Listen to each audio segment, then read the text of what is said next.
It is hard to believe that New York City was once a small Dutch settlement. An old document shows that Dutch settlers did, in fact, pay for this land. The document can be seen at the city's South Street Seaport Museum. Martin Berendse is head of the Netherlands National Archives. He says the letter tells about a ship arriving in Amsterdam.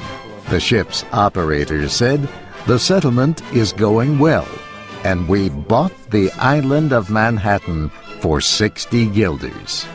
The letter is on loan for New York's 400th anniversary. Berendse says the letter tells about the settlement which became New York. The museum also has a map of the settlement. Another map shows just how small Manhattan was. That changed when Britain took control. Historian Barry Lewis says the British filled in part of the East River with waste because more land was needed. We had only about 100,000 people at the beginning of the 19th century. By 1875, the population of Manhattan is 1 million people. By 1910, over 2 million people are living in Manhattan Island.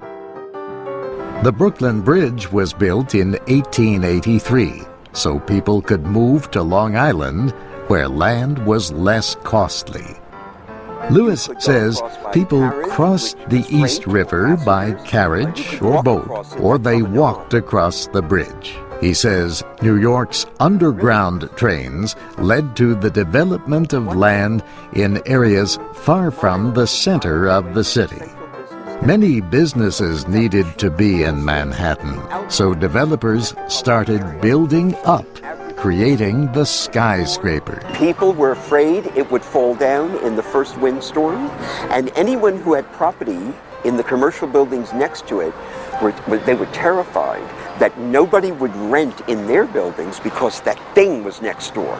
But more and more skyscrapers were built. Each one was higher than the next. Lewis says the big reason for so many skyscrapers was money. He says New York was built by investments in land. That is not why everything was built. Some structures have improved the look of the city. Two examples are the Washington Square Arch and the Guggenheim Museum. But money is still important on the island that began as a trading center 4 centuries ago. The area the Dutch settled is now Wall Street, the world's financial capital. I'm Steve Ember.